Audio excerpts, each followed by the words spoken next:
Welcome everyone to this event, which is being organised as part of the extended programme of the EU Sustainable Energy Week.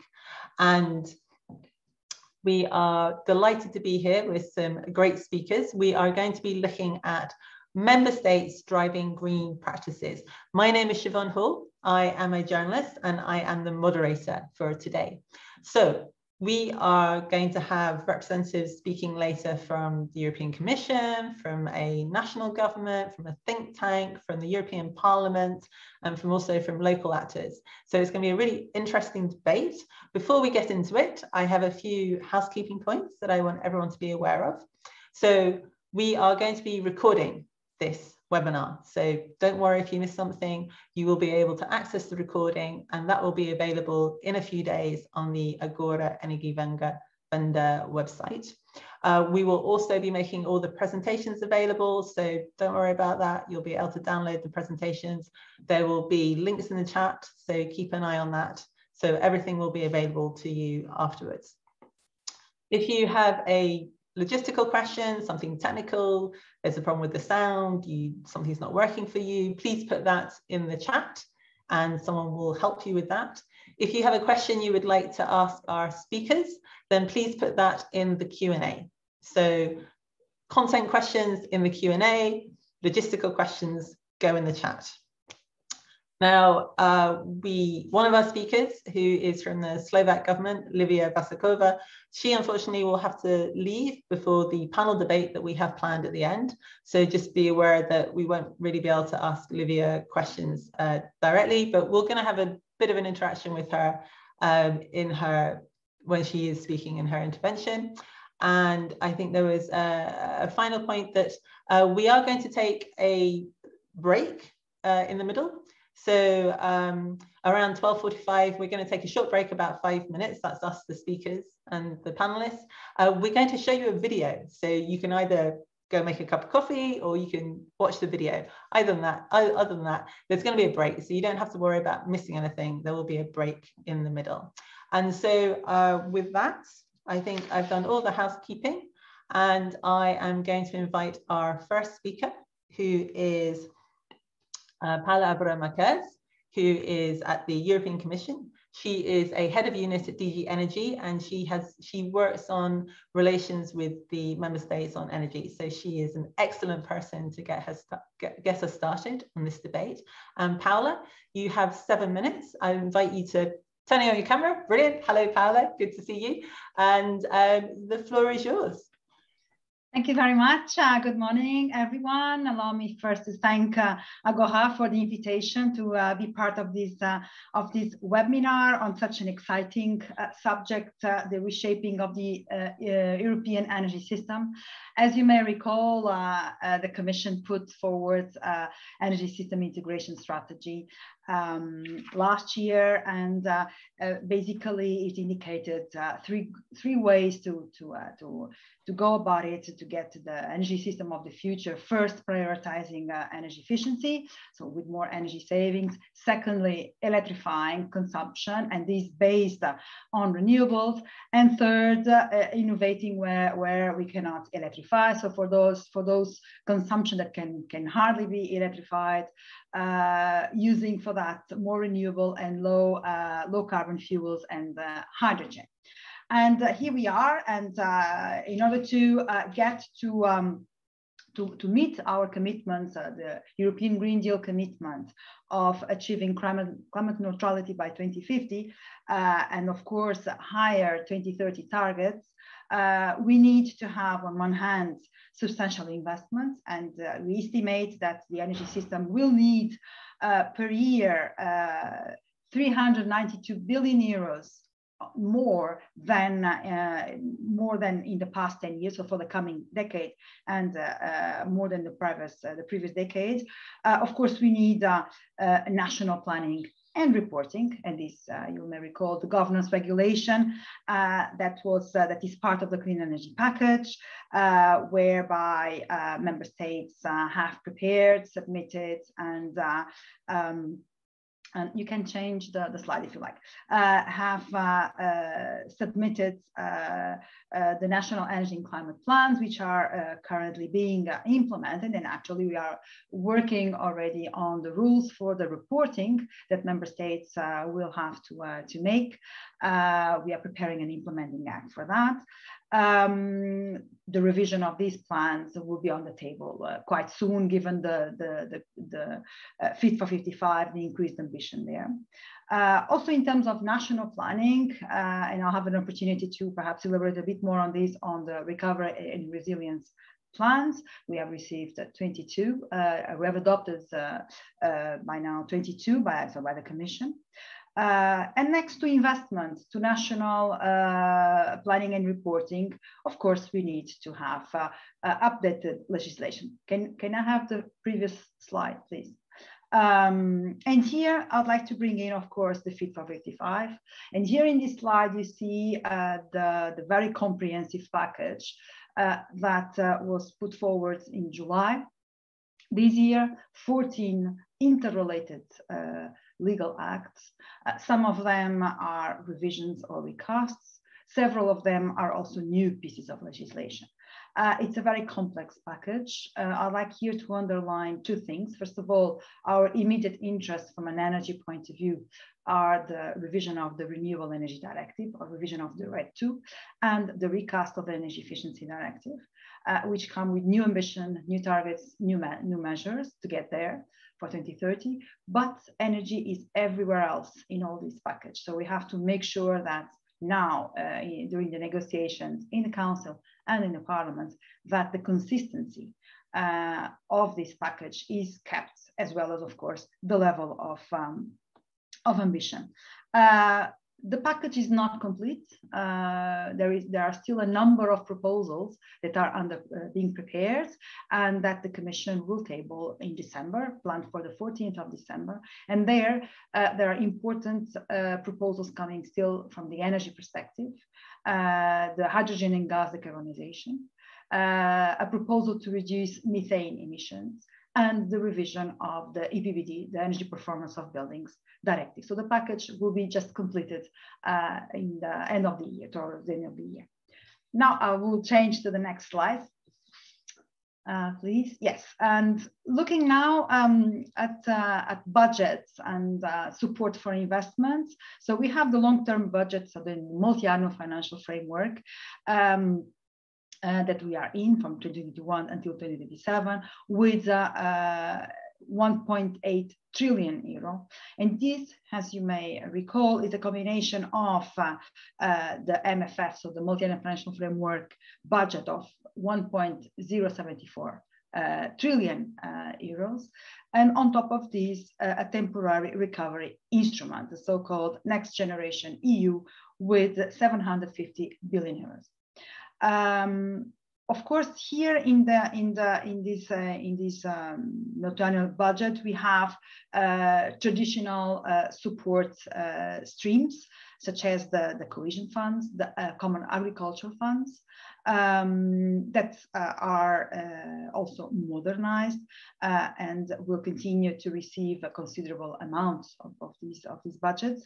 And the objective also of all these funding streams is to support the green and the digital transitions. On top of this, of course, we have the CEF2, the Connecting Europe Facility, Horizon Europe, the Innovation and Modernization Funds, amongst other funding streams. Important to retain here is that a minimum of 30% of all these budgets have to be spent to fight climate change. And here, I mean, it's an unprecedented amount of public support going to energy and climate, that we cannot miss this opportunity. Looking specifically at the recovery fund, so here 37% of the funds will need to be spent on climate-related reforms and investments. This is around, just to give you an order of magnitude, is around 250 billion euros. And here, the investments in the sustainable energy, which are necessary to meet energy and climate targets, are reflected in the member states' recovery and resilience plans. They build, so member states for their preparation have built on the measures set in their national energy and climate plans, but these resilience plans go beyond that also because they serve the purpose of an increased ambition compared to the NECPs we have today. These plans provide considerable support to member states to the green and digital transitions, but also take care of promoting a fair and just transition. Important to note here is that we have 3 flagships that are of direct interest and importance to energy: the Power Up, based on renewables, the Renovate, so renovation of buildings, but also the Recharge and Refuel, so actions, reforms and investments in transport. Just to give an example, we have across the plans that we have analyzed and adopted, we see member states with important degree of reforms and investments in building renovation, in upscaling renewable energy, in integrating it into the system, green hydrogen. These are important areas focused in the plans. And these are areas with the great potential to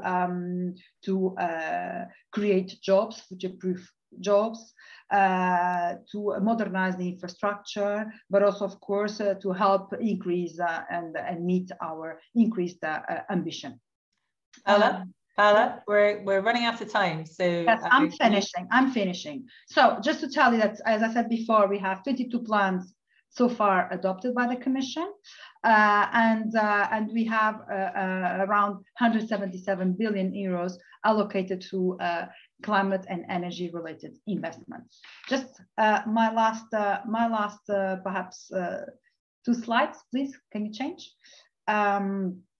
So this gives an idea of the budgets that I've just mentioned. We can go immediately to the last one. That I'd like to leave you with this message, which is a technical support instrument. This is a facility that provides support to member states for the design and implementation of reform projects. So member states can submit requests for support in a number of areas related to the green and digital transition, and request technical support for the implementation of the recovery plans. It's an important facility. A call is open until the 31st of October. So it's an important, I think it's a very useful instrument in support of member states.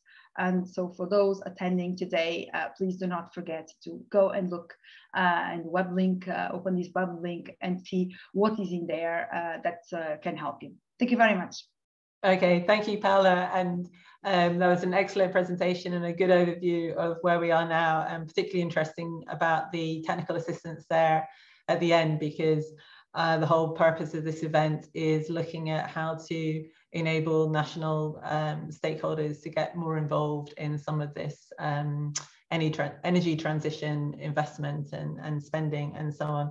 So I hope you will have time to stay with us for the panel debate. I know it must be a very busy time in the Commission at the moment, but hopefully you'll be able to stay. I'm going to move straight on to Livia now. So this is Olivia Vasikova. She is the Secretary of State at the Ministry of Finance at the Slovak Republic in the Slovak Republic. Thank you so much, Olivia, for joining us. And Paola there was just explaining how, you know, it's going to be the member states and their recovery plans that are going to be. Oh, I think someone needs to mute themselves. I'm getting an echo. Okay. It's going to be member states, obviously, that have the key role in driving the energy transition and using the recovery funds in this way. Livia, I understand that you've been working on this directly. So could you tell us what do you see as the main challenges in implementing the energy transition investments with the recovery and resilience plans that Paola was just talking about? Livia, you have the floor. Hello to everybody, and many thanks for the invitation and for organizing such an interesting event.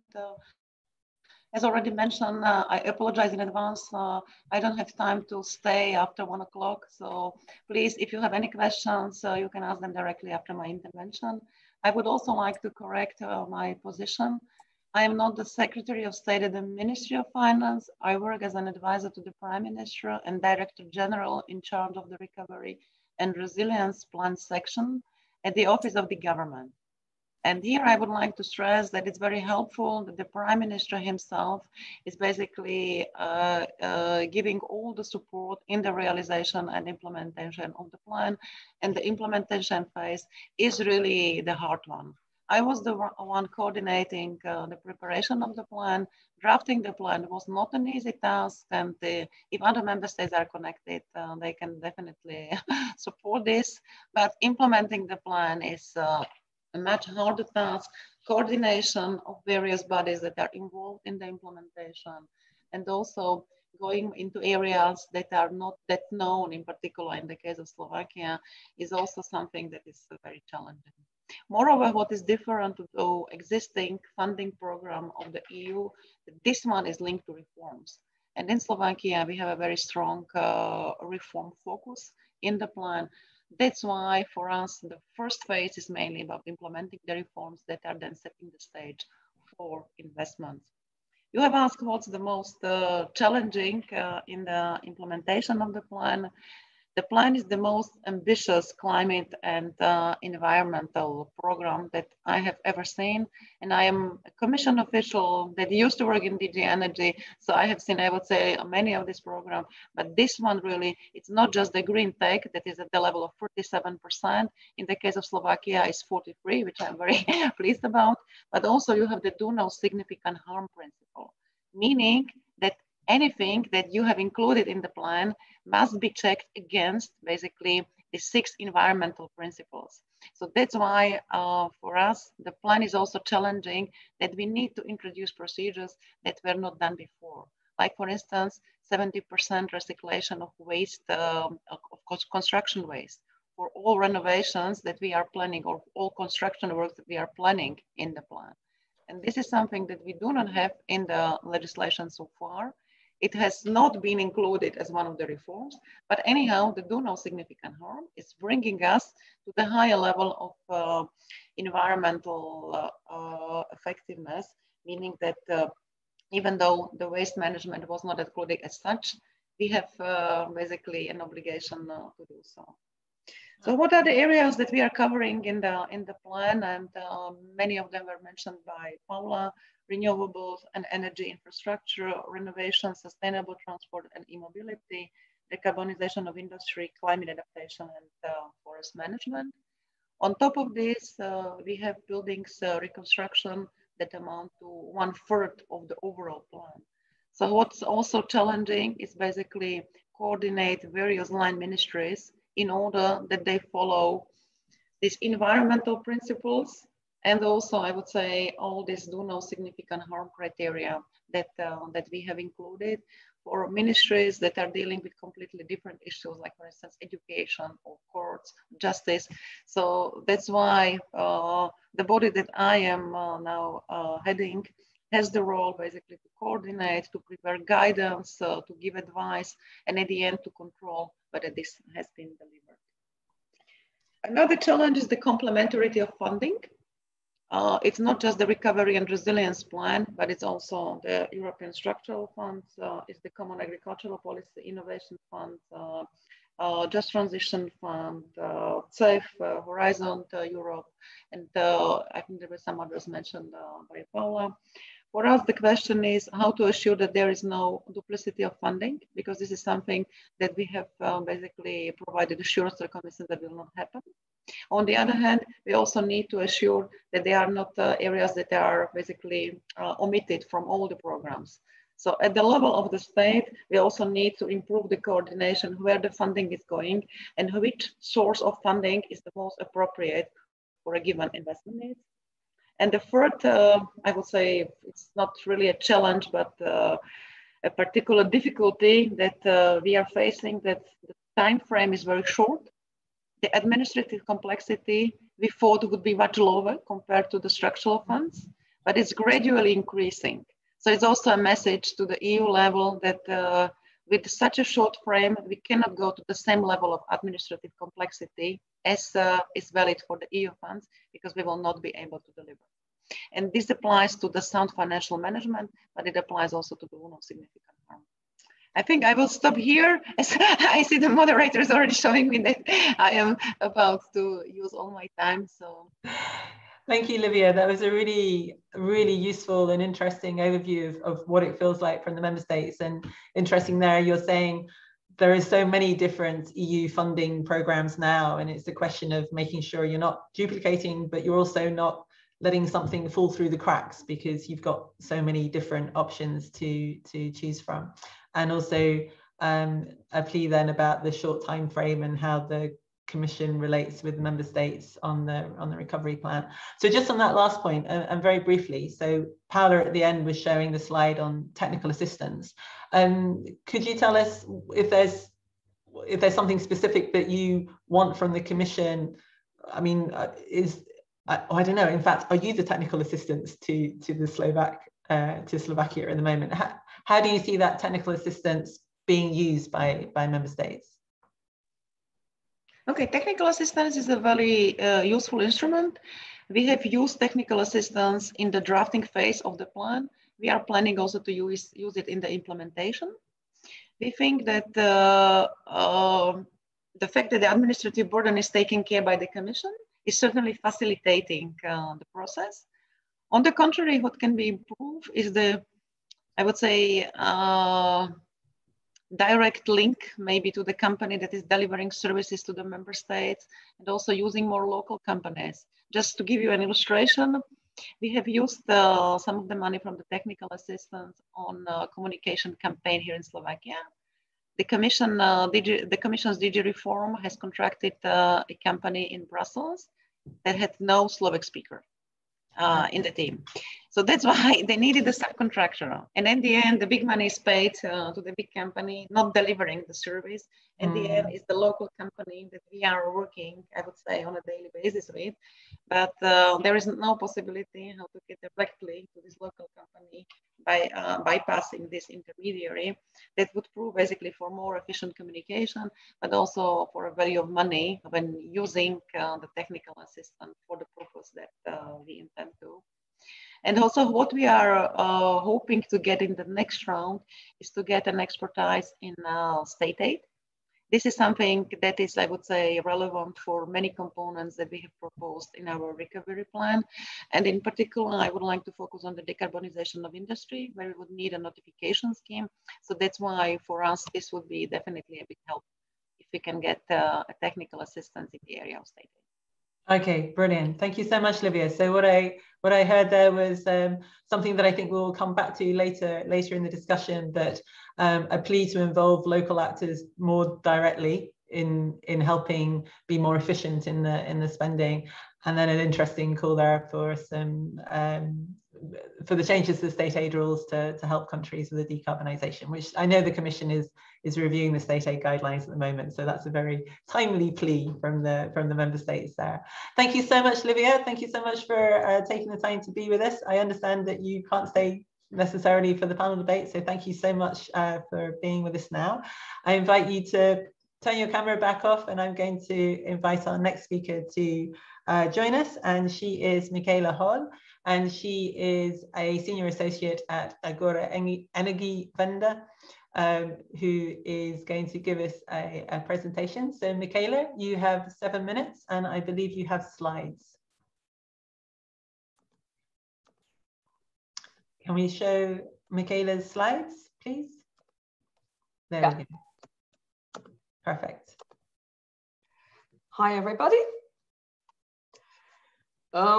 I'll explain a little bit today what we are preparing these days in order to assist member states and other stakeholders to invest and reform towards the green transition. I think my presentation complements well what Paula said in a few elements. I'm starting off on taking stock. Where are we with the green transition? Here I can quote the IEA, who said in its recent investment outlook that clean energy investments clearly accelerate and came well out of the crisis, but not yet at the pace that would be needed. Just so you know, we have the slides, we will share them later on. So there's a lot of details to discover. I will just give you main messages, but you can dig in deeper. What would be the pace needed?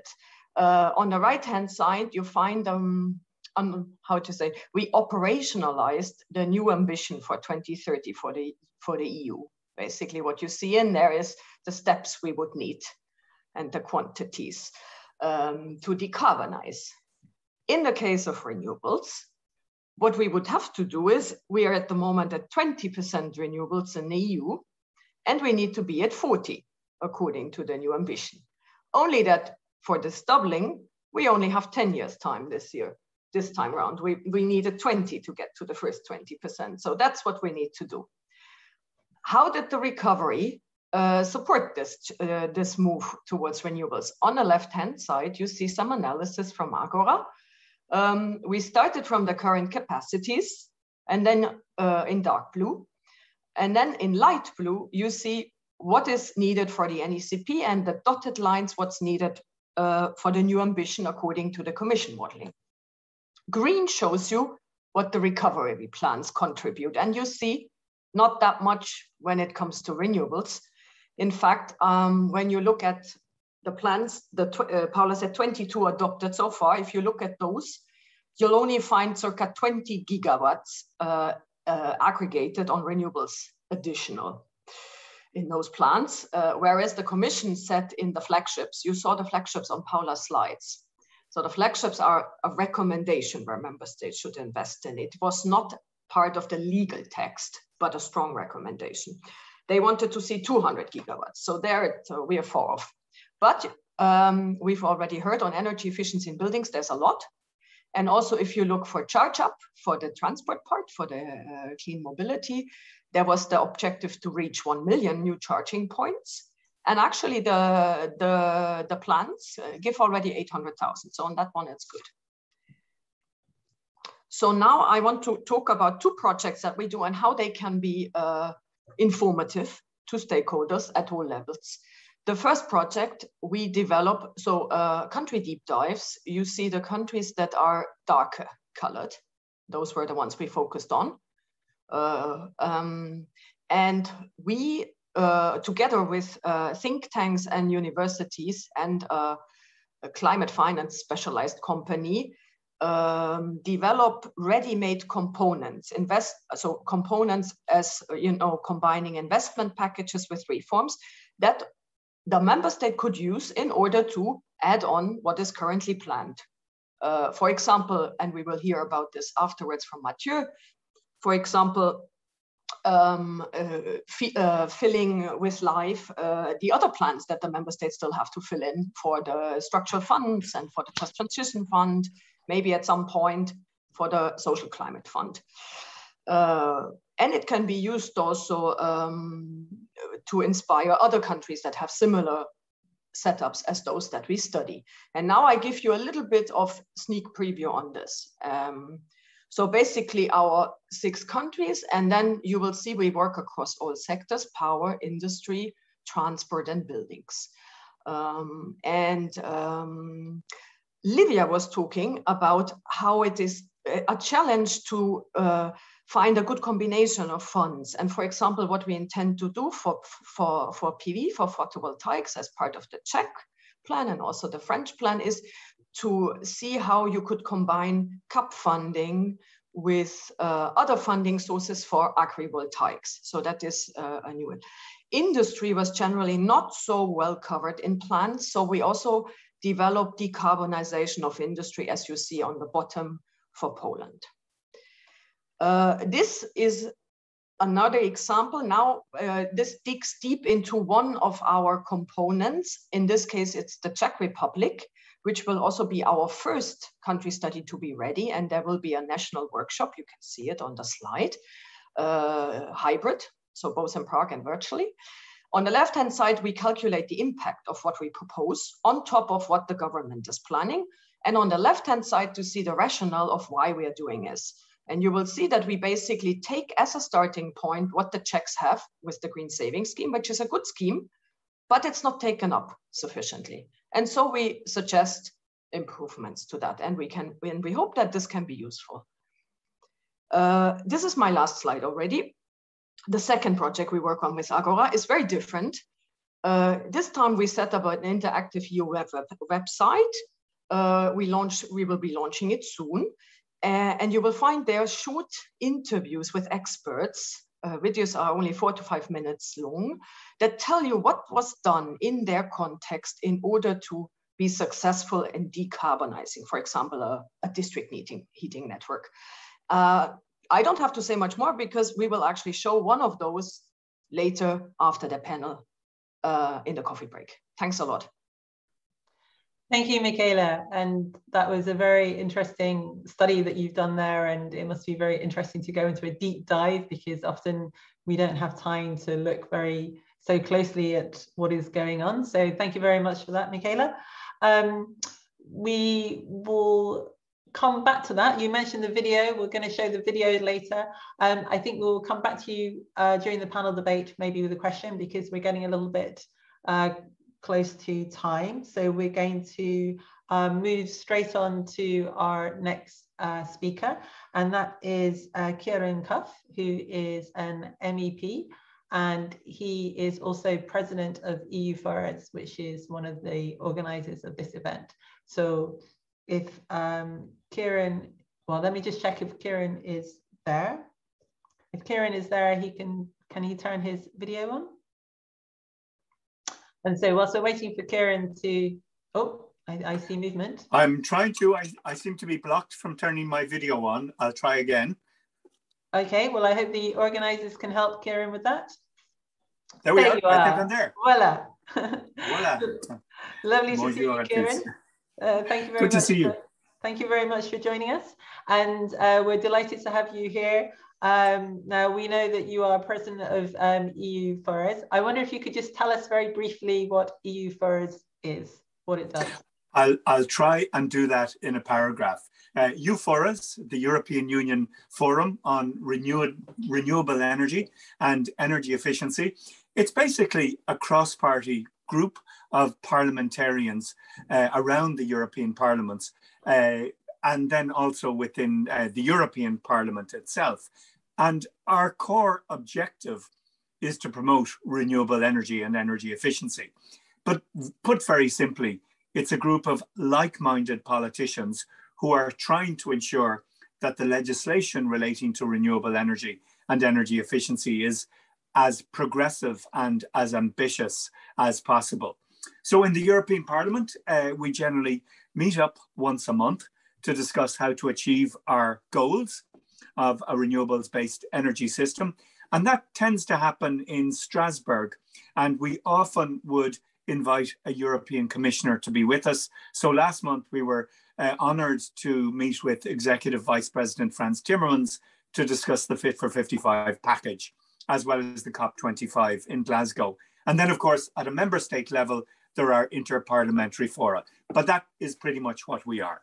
Okay, so basically it's all about making sure there are links between at the European level or the national level. And I just also, we heard earlier from Olivia saying she would like to see more links at a local level as well. And I understand that you were a local politician before you came to the European Parliament. So how do you see the way forward in getting local actors more involved in the kind of investment spending that we're looking at, the funding coming down from the EU? Well, what do you think? Well, I think networking really helps, and bodies like the Committee of the Regions and other organizations that bring together local government actors are hugely important. But then, of course, there is technical assistance such as Elena, which makes it a lot easier for local authorities who sometimes don't have the capacity to take on very large retrofitting projects, for instance. So I think the technical assistance is important. I think the networking is also very important in all of this. But I think we do need better coordination between local government and national government. And I think we need more communications there. And financing is also an issue. I know Ireland is a little bit of an outlier in terms of the lack of empowerment and capacity at local government level. But I think within other member states around Europe, there is potential to streamline the available of funding and technical assistance.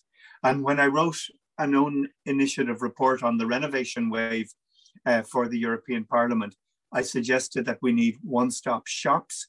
We need to make available information in a very simple, easy to understand format on how we can tackle, in particular, the retrofitting of our building stock.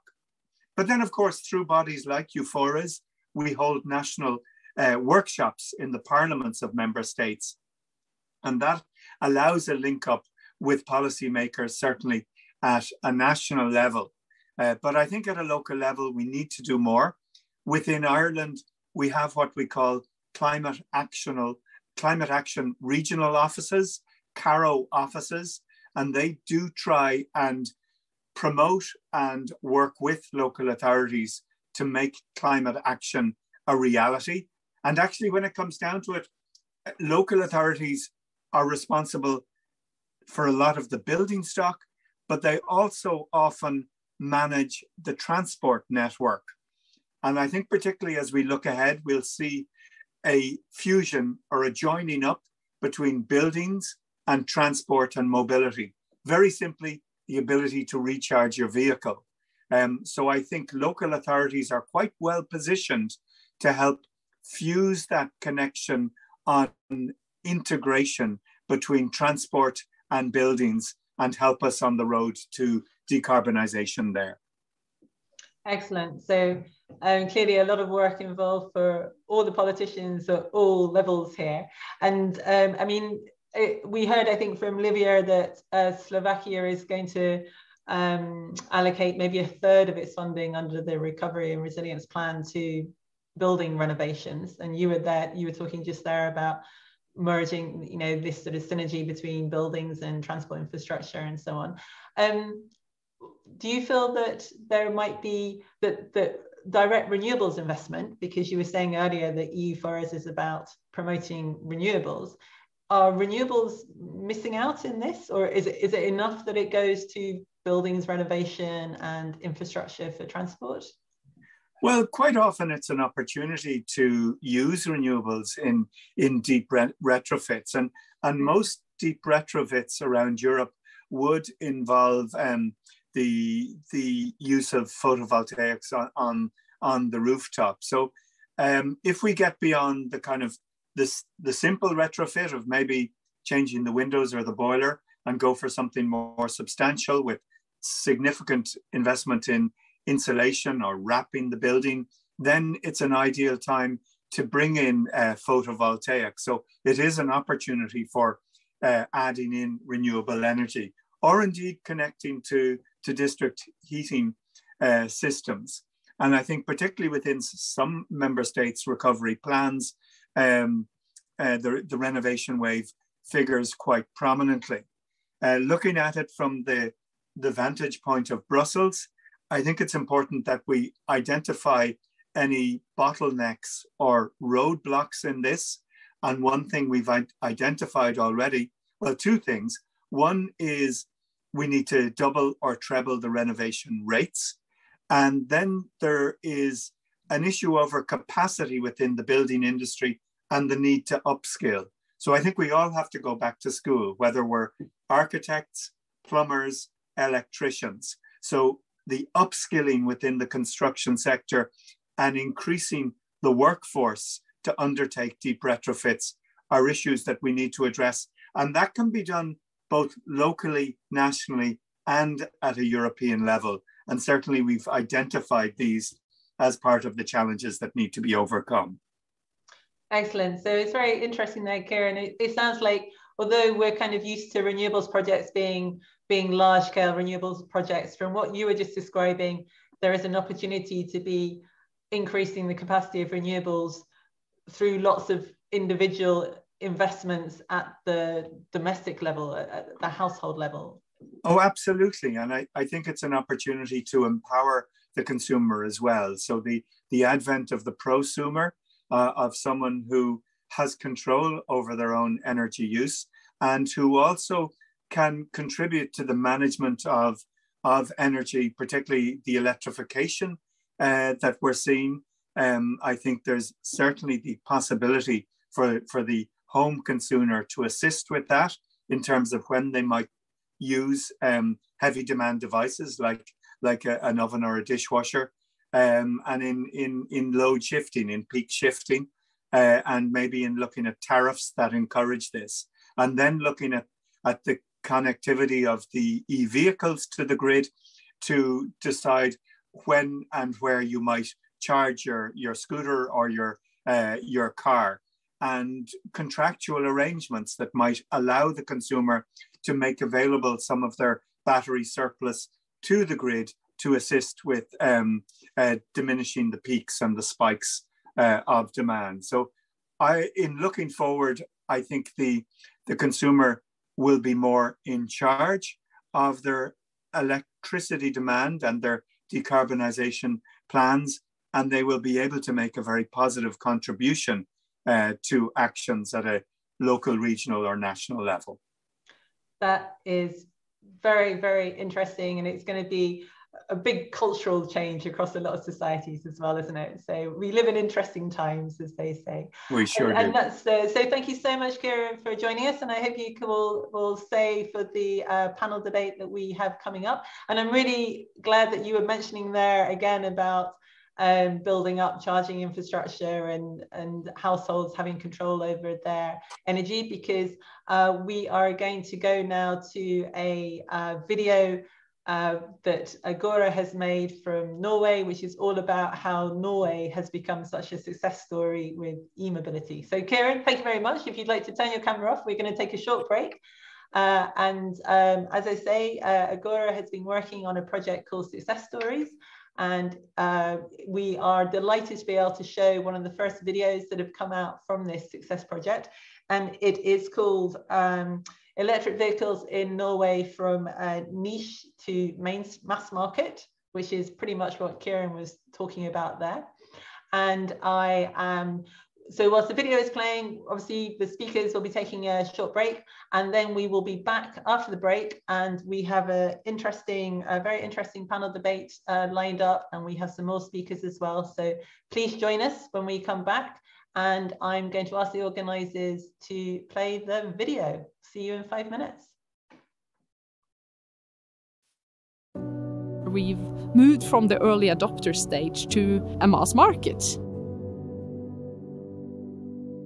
In the early 1990s, when we started with incentives and tax exemptions, these incentives were pushed from a couple of environmental organizations, the Norwegian EV Association. The NGOs like Bellona was very on the ball.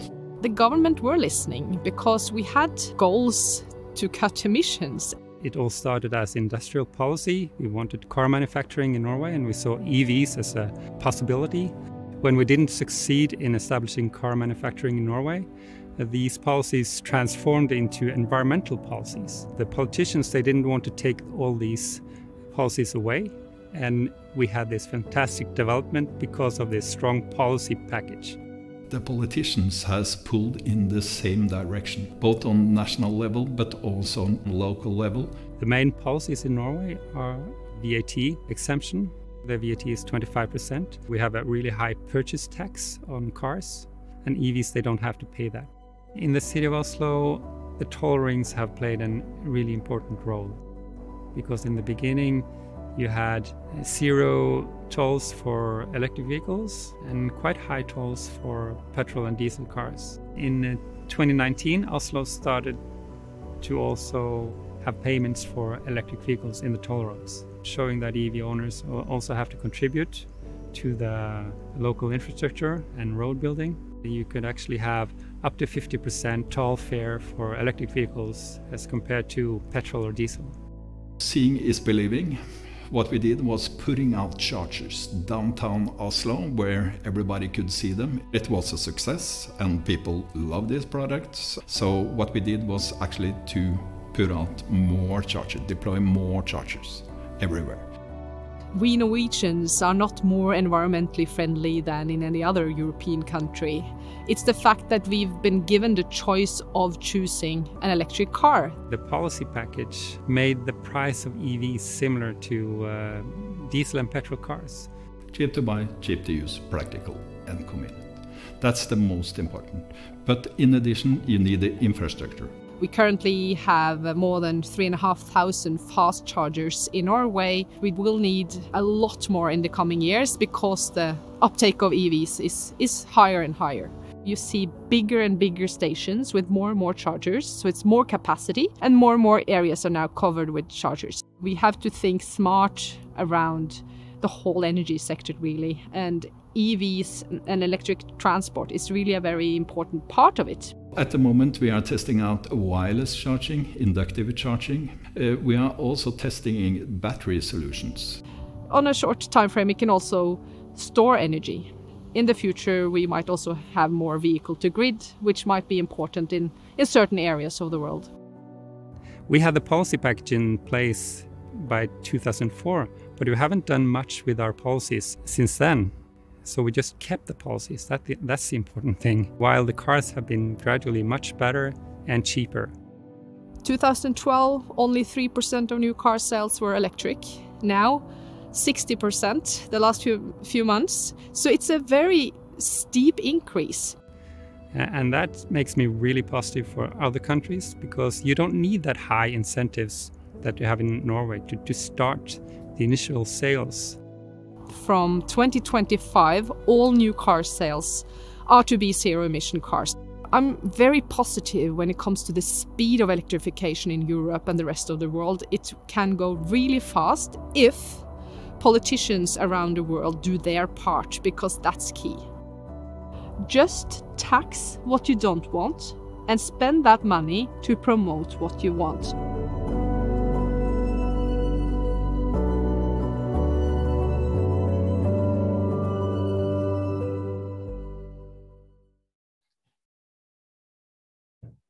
Hello everyone, and we are back for the panel debate. So that was a wonderful film there showing how Norway has become such a successful environment for electric vehicles, and it'll be interesting to see how that plays out in the rest of Europe.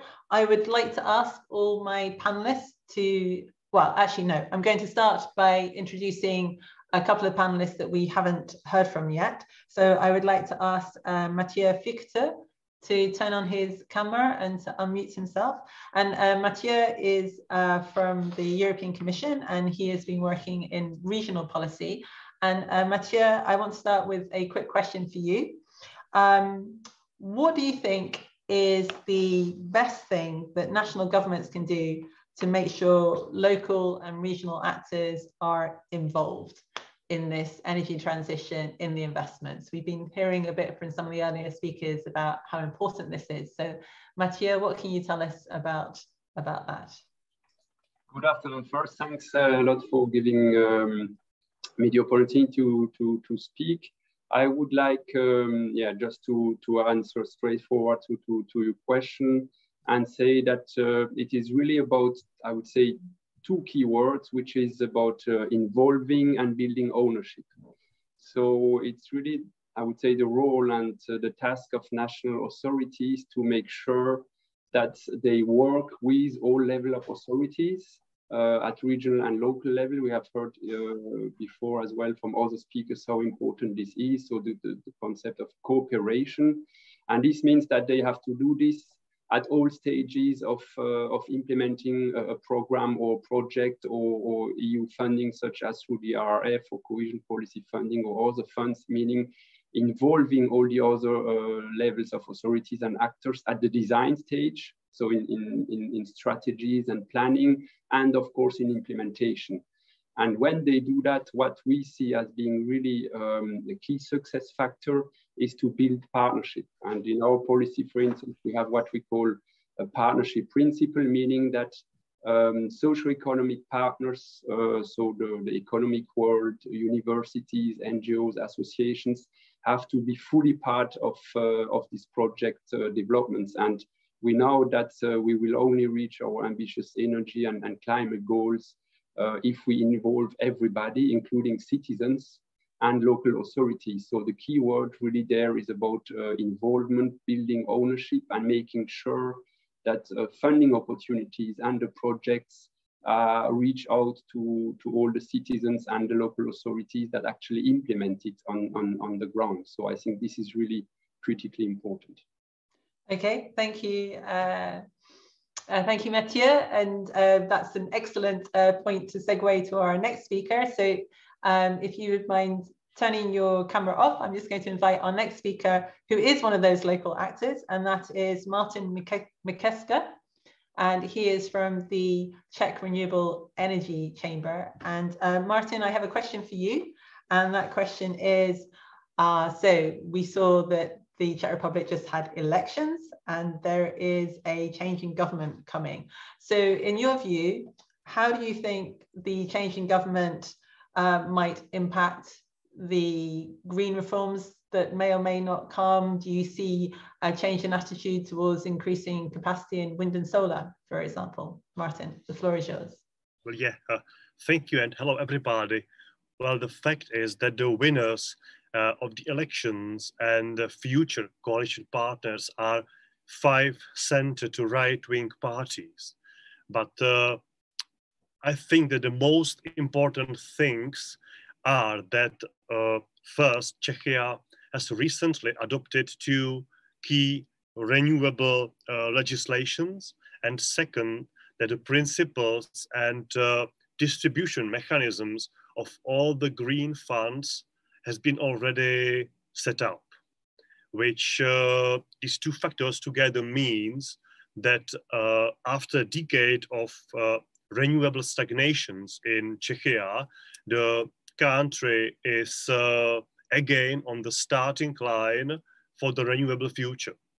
And if you ask about our perspectives, we see few promising and important political leaders that help us to believe that the new government can make renewables, as we say, new plan A for Czech energy sector transformation. So it sounds like you're optimistic. You're more optimistic now than you might have been a few years ago about the future.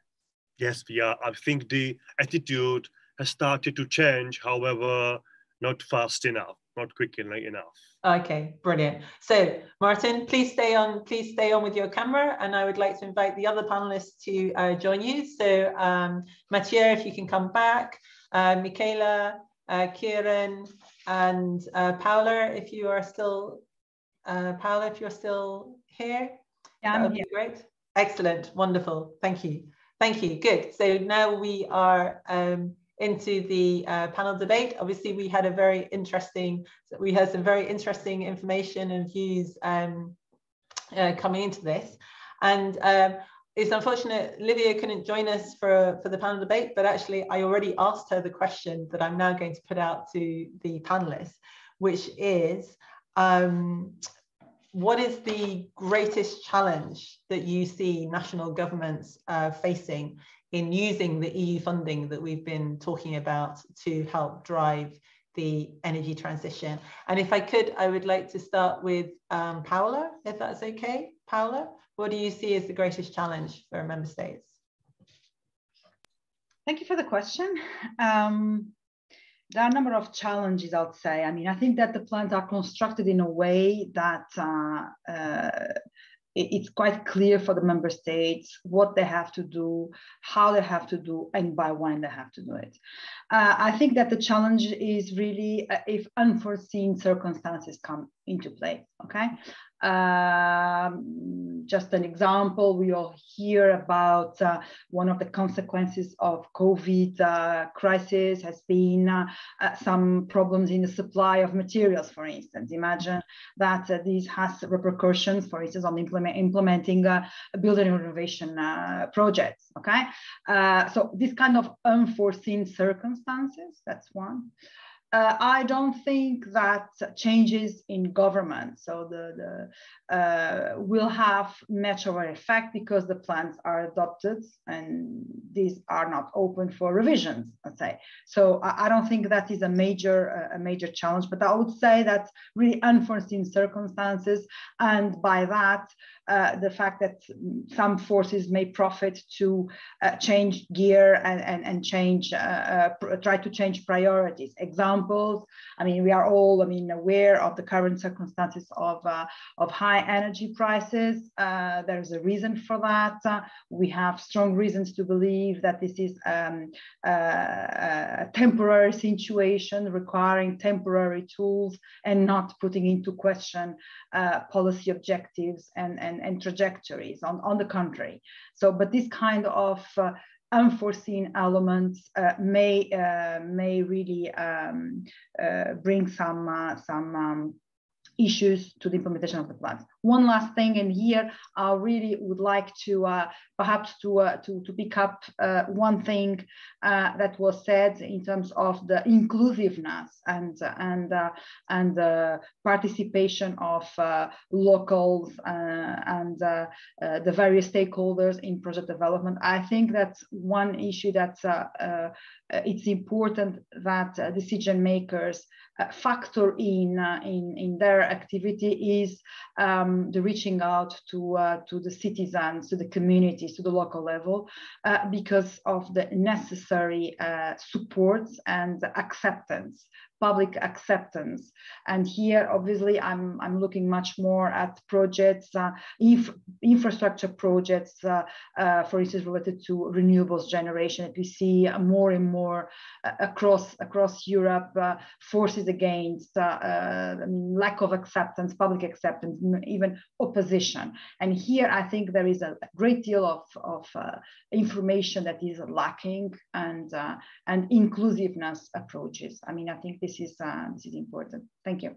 Okay, thank you very much, Paola. And so some key points there about public acceptance. I can't even say the word. That's how difficult it is to get public acceptance. The acceptance from the public, the problem with unforeseen events. You mentioned the energy prices, which is also ties into public acceptance, because that's the kind of thing that people really get agitated about. There are a couple of really good points there. I just want to remind people that you can put questions into the Q&A. Obviously, I'm a journalist. I have many questions, but for those people watching, if you want to ask our speakers questions, put your questions in the Q&A and we will get to them.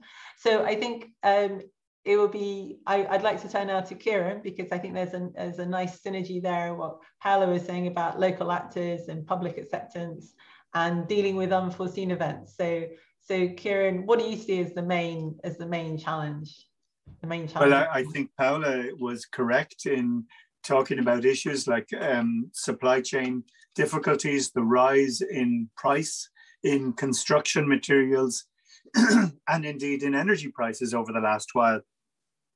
But even these short-term supply shocks in gas prices can be used effectively to drive the urgency of the green transition. Looking at it from the perspective, from an Irish perspective, I think capacity building within the building sector is very important. To have a cohort of construction staff who can do this stuff and do it right, and stand over the work that they do. Because we are moving from one type of construction to another.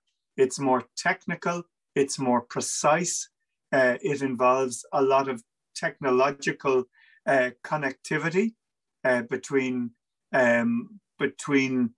boilers and heat pumps and electronics. So we need to get this right. So capacity building I do see as a challenge within the construction sector, and the upskilling, the upskilling that ties into that as well.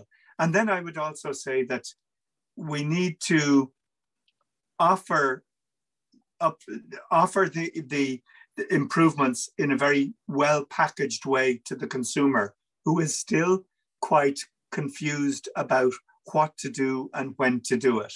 And obviously there's different messaging coming from those selling different products, but I think consumers want to have a source that they can go to, who they trust, who will give impartial advice on what can be done. And that's one of the reasons why I promoted the idea of a one-stop shop that has worked successfully in various member states to give impartial advice to consumers on how to go about improving the energy performance of buildings and what choices they can make. Okay, so that's an interesting point there on the energy performance of buildings, because we know that is something that the Commission is working on at the moment, and there's going to be new proposals on those at the end of the year. I'd like to bring Michaela back in. And so Michaela, the same question for you. What do you see as the greatest challenge in spending this money effectively or efficiently? I think it still is to create a steady pipeline for clean energy projects.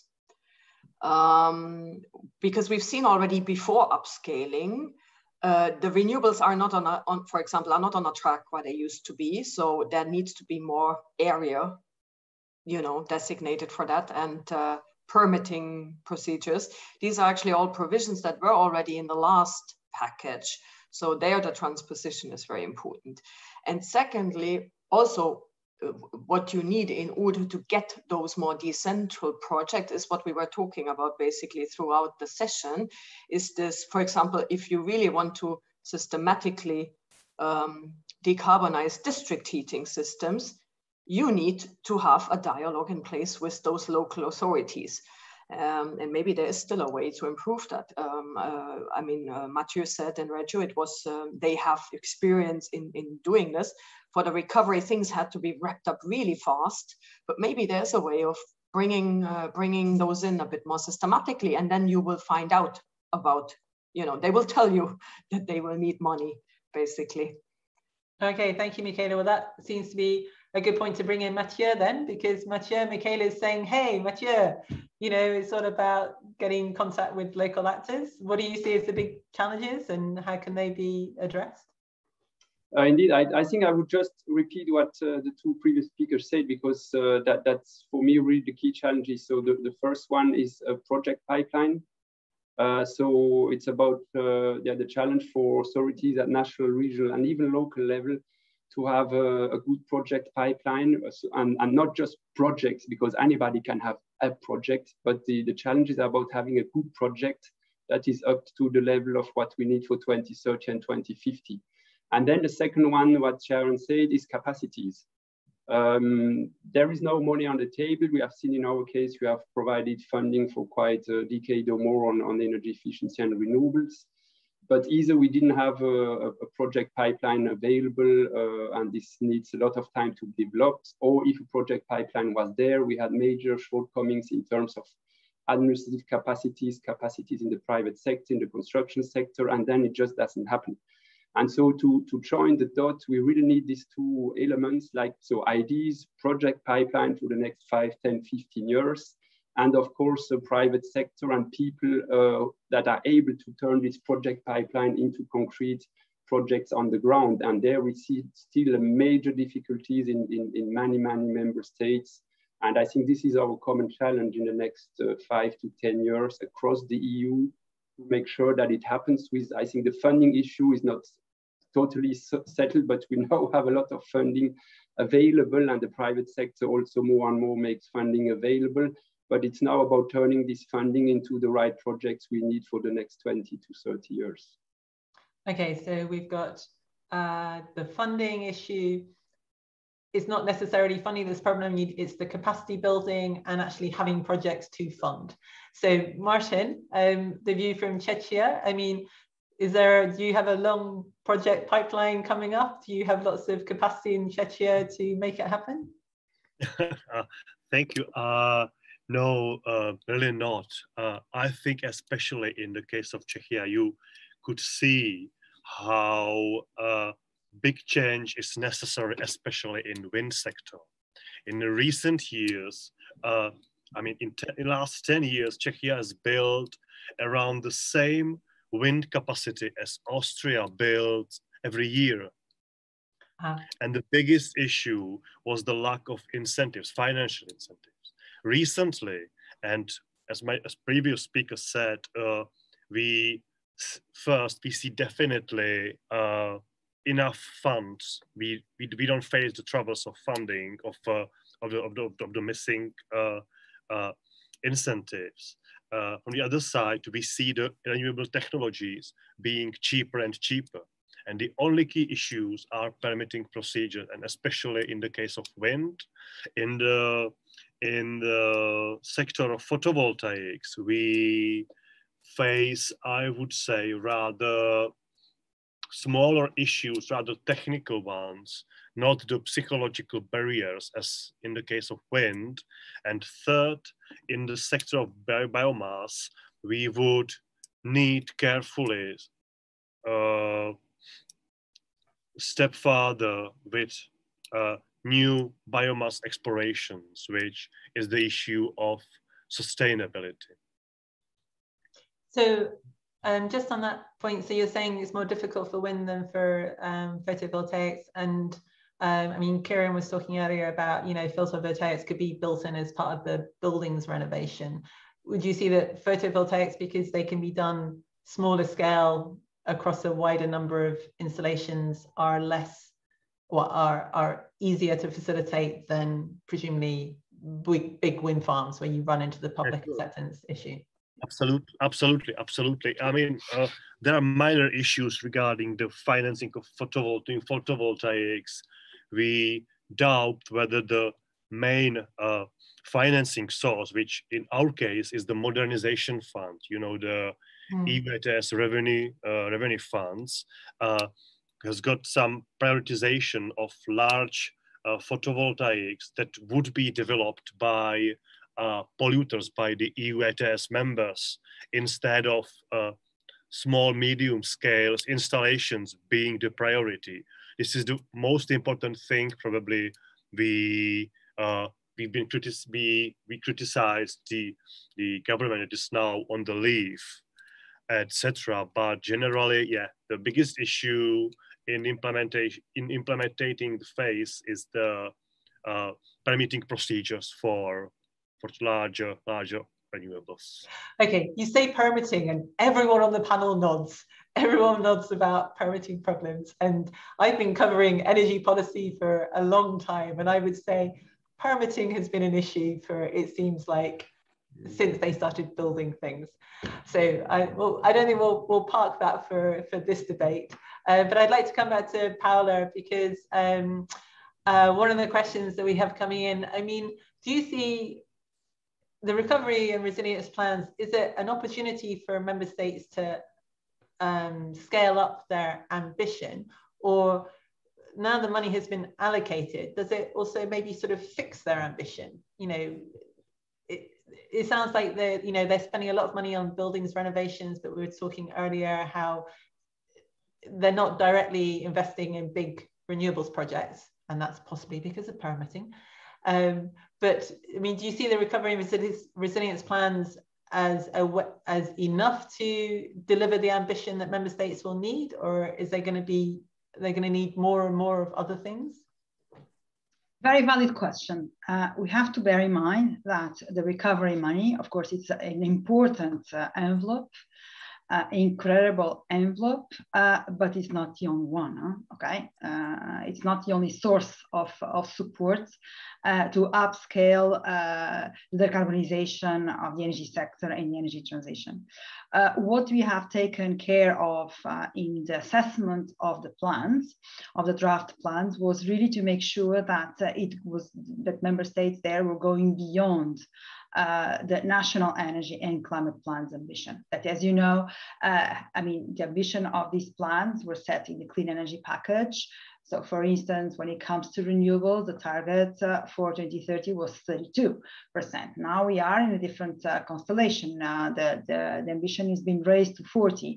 So what we have tried to make sure is that the adopted plans enable member states to go beyond the ambition that came that is included in the national energy and climate plans. Allow me to go a bit, to underline once again, I put it in the chat, it was directed to Martin.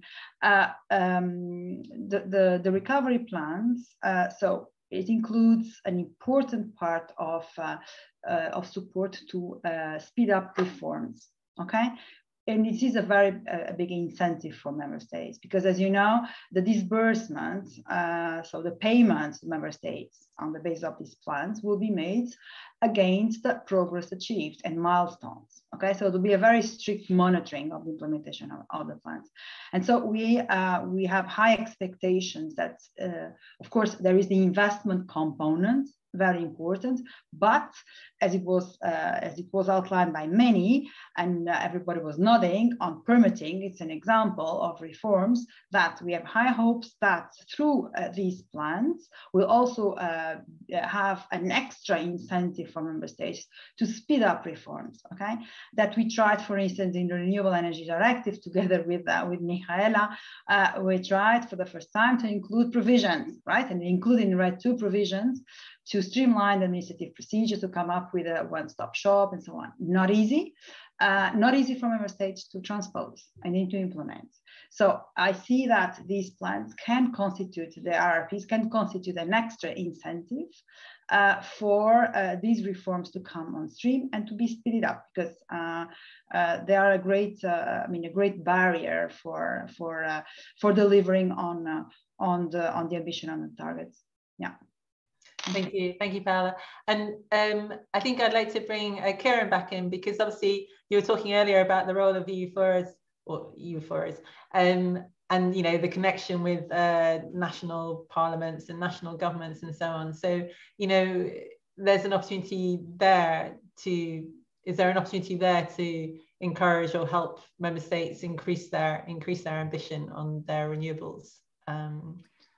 I think there is, and I think parliamentarians have a crucial role to play in not just moving projects on, but in communicating the importance of doing this.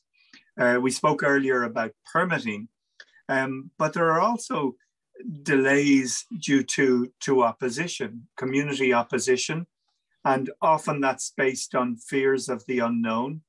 Fears about displacement, that large photovoltaic farms will take away valuable farmland, fears that ocean energy will limit the possibilities for fishing or tourism.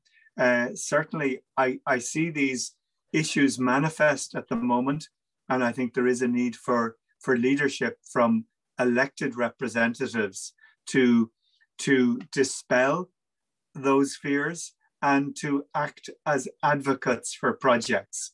And I think it is important that we step up to that role and that we communicate the urgency and the scale of the energy transition that is required. Okay, so interesting times ahead then for you, Forrest. The work continues by the sound of it. I'd like to bring Michaela in, because we had a question about sort of similar to the question I was giving to Paola. So the money in the recovery and resilience plans has been approved and fixed and so on. So but you were saying when you've done a deep dive into the plans, there are things that you see that you can be approved. So you know, how would that happen in real life? You know, what is it that you would like to see? How would that work? At the risk of now bringing in really techie stuff, but people who have had the pleasure to dive into those plans will have seen, Paula spoke already about these agreements with the milestones and targets. And basically attached to each of those, you have a climate tagging for each member state. So if it says 100, it means this counts fully towards your 37% target. And sometimes it says 40%. And for example, for renovations, the Commission said you can count it 100% if it's a medium level renovation. That means it should give 30 to 60% of savings in primary energy.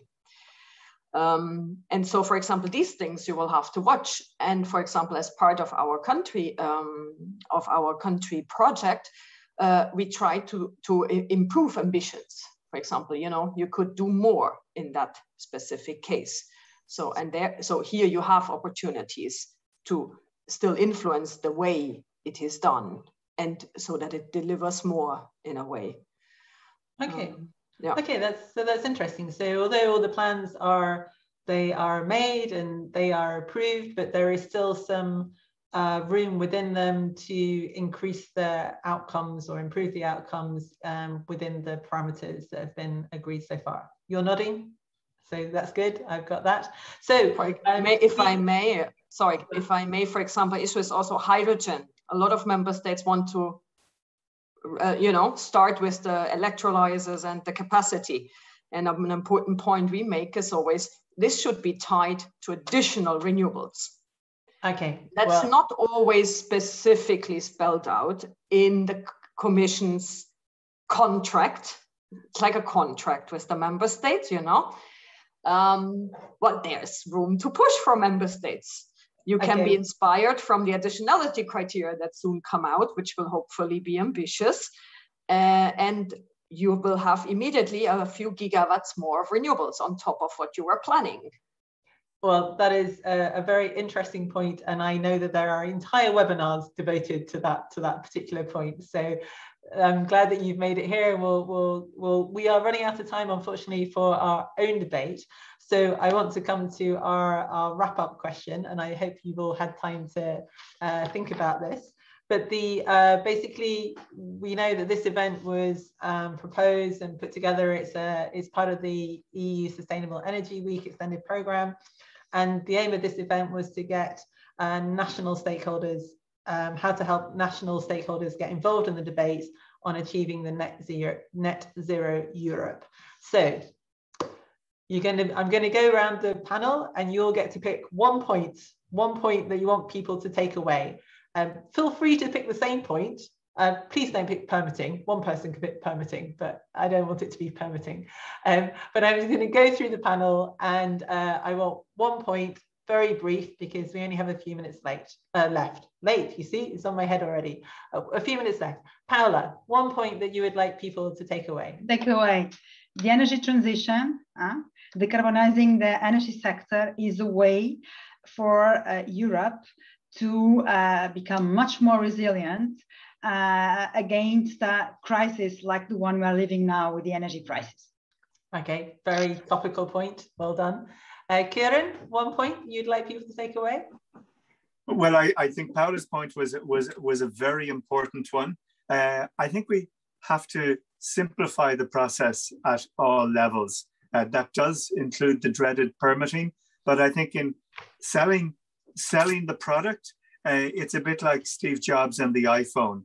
He didn't invent something new. He just put a good, simple interface that allowed more people to take advantage of new technology. So if we can simplify things, I think it will bring more people with us. Okay. Mathieu? Yes, I would say that it's really very much about our brains and investing in people across the board, and making sure that people join this adventure of getting to a climate neutral society by 2050. So I think the people should be really at the core of what is done by all authorities, especially national authorities, and helping them to join the adventure, to get the skills they need, whether they are there directly working in the energy sector or authorities or not. And also for all the citizens, I think we need to build a culture of energy transition, because we see that it's being at the core of the EU project for the next 30 years.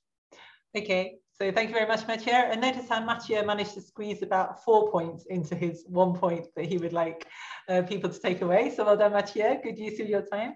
Martin, 1 point, possibly 2 points. Fast. I'm feeling generous. I'll be fast. The future is renewable. We just need to be fast and socially, we just have to be fast enough, and don't forget about the social endangered. Forget about the social elements, as in social element, exactly. Yeah, the social elements. So basically what we were talking about earlier about the acceptance. I can't say the word, I'm not even sure it is the word, but having acceptance from the public. I can't think of a better way of saying that at the moment, but yes. And actually that is an issue, isn't it? Because the faster you go, as Mathieu was saying about the importance of taking people with you, when you do go fast, people can get a little bit scared because things are changing quickly and they have to adapt. And I'm giving Michaela the last word on this, because you did a lot of the work on the report. So Michaela, what would be... Okay, it's one issue, permitting I wasn't allowed. So instead, use the current energy price environment, do a green reform, a green tax reform, create some space by phasing out fossil fuels, and then take that money to invest in the future and also for social cushioning of the whole transition. Okay, brilliant.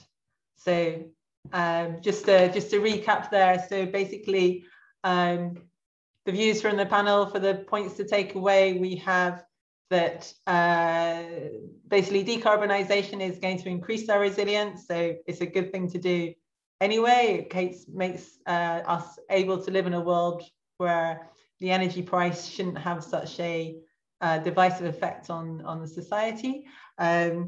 Simplifying, if they can make it into a little black box. My dad got one of those energy meters that you could put in your house.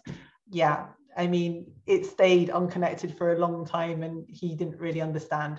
So, you know, there's work to do on helping people understand and making it simple. The same with Mathieu, you've got to bring people along with you, otherwise it's not going to be successful. And Martin, you have to travel fast, but again, whilst keeping people on with you. And then Michaela, you know, a very simple thing, as you know, in EU policy, yeah, green tax reforms. That's a very easy way to get national governments to change things. But, you know, if you don't ask, you don't get. So go for it and use that money to invest in alternatives. So I want to thank you all for such an interesting discussion. I know it's a really busy time in energy policy, and it does feel at times like it will never end. So it's really good to have seen you all. I'm so glad that you were able to come. For everyone who is watching, as I said at the beginning, this webinar has been recorded and you will be able to see it again on the Agora website in a few days. All the presentations either are available or will be available. I understand that even the video will be available. So that is excellent work on behalf of the organisers. And all that leaves it for me to say is thank you very much for joining us. And I realise I have done my job too well and I have come to the end and there's still 3 minutes left, but I'm going to give those 3 minutes. Oh, hang on, does Michaela want the floor? Do you want to say something? No, okay. I'm going to give those 3 minutes to you back as a gift. So you get 3 minutes back in your day, enjoy them, use them well.